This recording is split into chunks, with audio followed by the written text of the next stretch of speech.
से जो रास्ता कथा आम बर्तमान उठुची जहाँ आम लिखिकी देचु एविक्शन केस नंबर 526 रु 531 आज की 2 वर्ष पड़ी रही तहसीलदार किसी करूना आम आरटीआई भी मागिलु एपर्यंत आरटीआई रिप्लाई भी किसी आमको ठीक से मिलला नहीं। आम चाहूँ जो मैंने जबरदखल कर रही से जो जमी तक जो तक आम दरखास्त होकर जो गुड़ाक एविक्शन नोटिस हो जाए 526 रु 531 नंबर से तक से एविक्शन कर दिंतु जहाँफल कि सेठी 2टा रास्ता गोटे हूँ माटी पड़ो तापर कंक्रीट रोड 2टा मैंने हाँपाई से पंचायत ताको अनुमोदन कर एविक्शन हेले ही से रास्ता हो पार ना हो पार।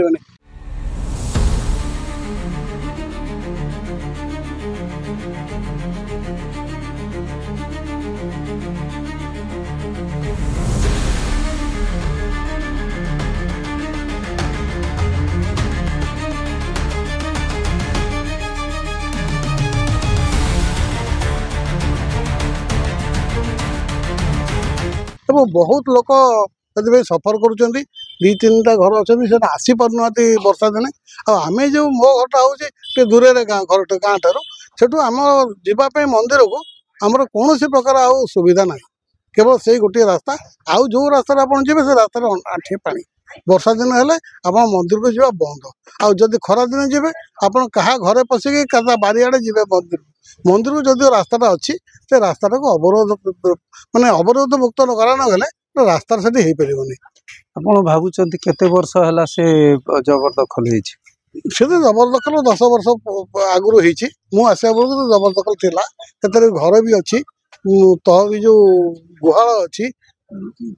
लैट्रिन अच्छी पंप अच्छी ये सब अच्छी घर भी आम शुणुचु घर अच्छे कि आम मपा है जेहतु आम कहीपर घरटा अच्छी कि ना अच्छी किंतु सेटा जबरदखल अच्छी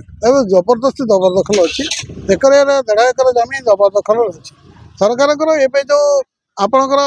मंत्री गोटे फांका आवाज दे दे आम कहीदेचु सब जाक जबरदखल मुक्त करदेबू अमुक करदेबू सुरेश पूजारी मुझे मंत्री पर्टिकुलरली मंत्री को चैलेंज कर बिलासुणी पंचायत रे बिलासुणी गाँव में नियाली तहसिल अंडर रे आमर यही 4टा जो 5टा केस अच्छी 526 रु 531 से एविक्शन नोटिस कर प्रथम मापिंट ग्रहण कले हाँ यहाँ जबरदखल अच्छी एविक्शन नोटिस भी 2 थर जमी करने कथा आईन होती कहीं जबरदखल मुक्त कौटे तहसिलदार कथा शुणुना कि से कि कलेक्टर भी लिखिकी देते जबरदखल मुक्त करा आमर पूर्वतन तहसिलदार जी थे आम बहुत कहीलु ये बाबू तो नुआ जॉइन कले जॉइन कला बेलू वर्षा दिन सुप्रीम कोर्ट गाइडलाइंस अनुଯାयी वर्षा दिन एविक्शन हुए ना तेणु आम भी से आम आशा करुचु आमर नुआ तहसिलदार आसते मिस्टर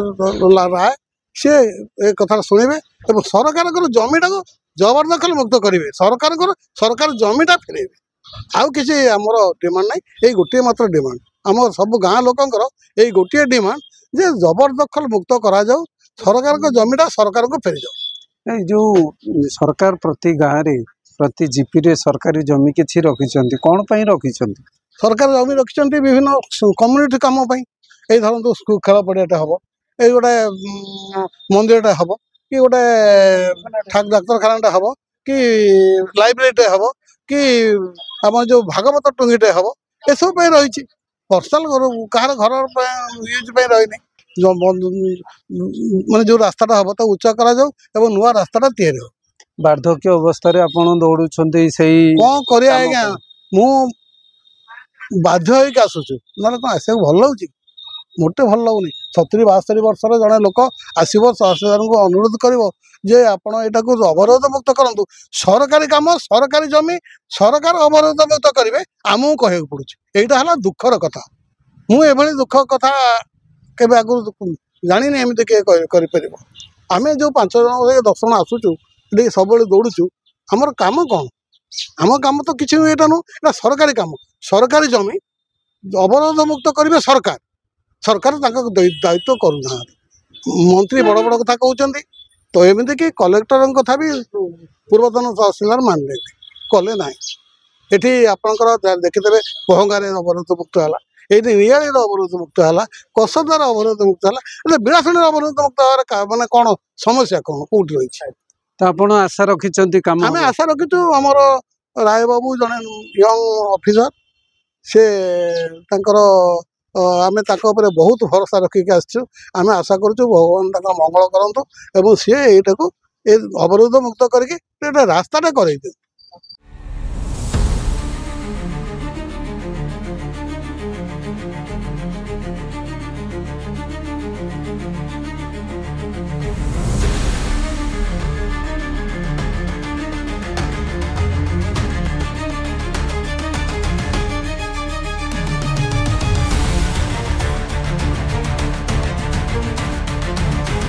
ଯୋଉ ବିଳାଶୁଣୀରୁ ଗୋଟେ ଜବରଦଖଲକୁ ନେଇକି ଆପଣ ଅନେକ ଦିନ ହେଲା ଗୋଟେ ସରକାରକୁ ଅଭିଯୋଗ କରିକି ଆସୁଛନ୍ତି, ଆଜି ବି ଆସିଛନ୍ତି କରିବା ପାଇଁ, କ'ଣ କଥା ହେଲେ? ସେ ଗୋଚ ଥିଲା, ଗୋଚକୁ ମାଡ଼ି ବସିଲାଣି, ପୋତି ଦେଲାଣି, ଯାହାଫଳରେ କ'ଣ ପାଣି ନିଷ୍କାସନ ହେଇପାରୁନି। ତେଣୁ ସେଥିପାଇଁ 4-5 ବର୍ଷ ହେଲେ ସେ ପାଣି ତମ 2 ଫୁଟ ଉପରେ ରାସ୍ତା ଉପରେ ରହୁଛି, ଗମନାଗମନ ପାଇଁ ପୁରା ଅସୁବିଧା। ସତରେ କ'ଣ ସେଠି ରାସ୍ତାର ଆବଶ୍ୟକ ନାହିଁ? ଲୋକମାନେ ଯିବା ଆସିବା ଅସୁବିଧା, ପିଲାମାନେ ସ୍କୁଲ ଯିବା ଅସୁବିଧା, ଠାକୁର ଯିବା ଅସୁବିଧା, ତାପରେ ସବୁ ତ ଅସୁବିଧା, କୋଉଟା ଆଉ ନାହିଁ। ରାସ୍ତା ନଥିଲେ କ'ଣ ଅସୁବିଧା? ଗମନାଗମନ ନଥିଲେ ତ ଯାହା ଅସୁବିଧା ହବ ନା। କେତେ କ'ଣ ଜବରଦଖଲ ହେଇଛି? ପୁରା ତ କ'ଣ 1-2-3 ଏକର ଖଣ୍ଡେ ହବ ଆଉ। ଏତେ ଜମି ବିଳାଶୁଣୀ ସବୁ ଜବରଦଖଲ ହେଇଗଲାଣି। ତାହେଲେ କ'ଣ ଆପଣ ତହସିଲଦାର ଯାହା ନେବେ କାର୍ଯ୍ୟକ୍ରମ କ'ଣ କହିଲେ ଆପଣଙ୍କୁ? କହିଲେ ତ ମୁଁ ଆର୍ଆଇ ପଠେଇବି, ଆର୍ଆଇ ପଠେଇ ସାରିଲା ପରେ ଯାହା ଦେଖିବେ, ଯାହା ନୋଟିସ୍ ଯାହା କହିବେ। ସେ ରାସ୍ତା ପାଇଁ ସରକାରୀ ଅନୁଦାନ ଆସିଛି ବୋଲି ଶୁଣା? ହଁ, ଗୋଟେ ରାସ୍ତା ଅଛି, ଅନୁଦାନ ବି ଆସିଛି, କିନ୍ତୁ ସେ କାର୍ଯ୍ୟ ହେଇପାରୁନି ଯେହେତୁ ଉଚ୍ଛେଦନ ହଉଛି, ହେଇପାରିବନି।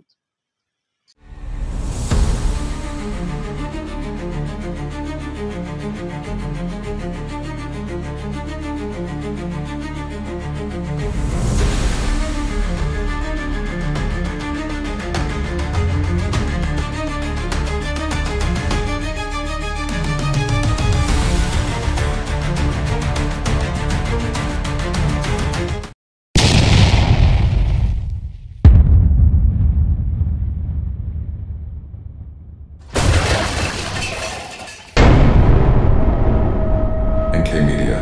most trusted social media.